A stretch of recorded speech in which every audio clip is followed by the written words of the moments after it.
Narcissism is this relentless looking for yourself outside of yourself.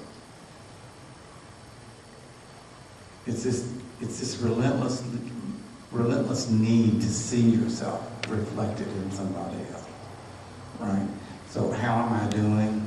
I'm looking at Teresa to see how I'm doing, right? If she's smiling, that means maybe I'm doing well, right?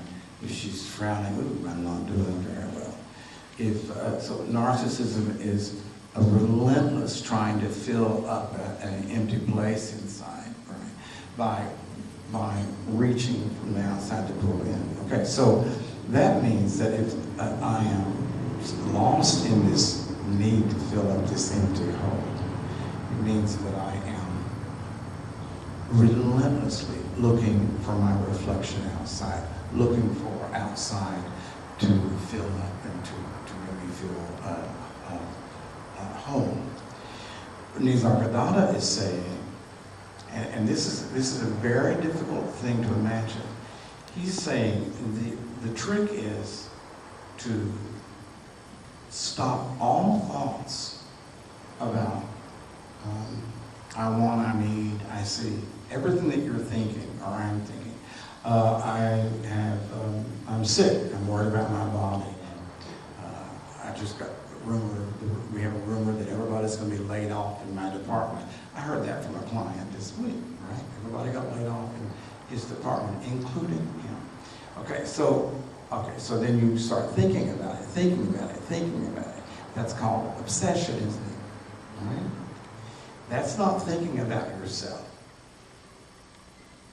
Does that seem like you're thinking about yourself if you're worried because you're going to lose your job? Yeah, it does. It does, doesn't it? If you're worried, because your stomach is hurting and you think, oh my God, I have an ulcer, maybe I'm really sick. So you're worried about it, and is that worried about yourself?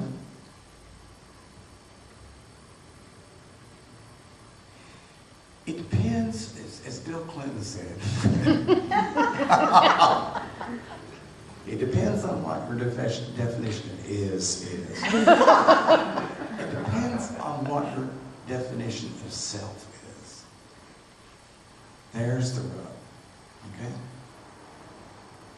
What self are we talking about when we're saying, I'm afraid that my body is really sick?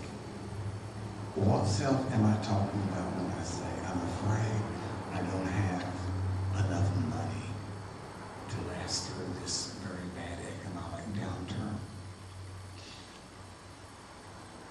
Is that the self that he's talking about? No, it's not. So he's talking about a self that is not, doesn't have a name, it's not Mindy, and it's not Peggy, it's not Victor. It doesn't have a name, it doesn't have a form, it doesn't have a shape. And essentially, he's talking about a self that is being. It's your beingness. It's the essence of what you are. That is, it's beyond anything, even it's beyond birth and death.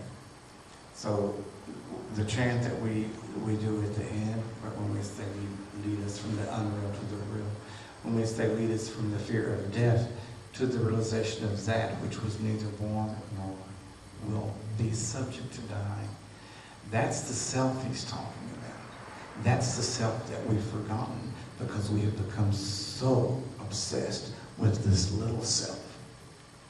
This little self that is hanging on for all it's worth. Really, absolutely intent on living forever. All right? It's going to pull it off.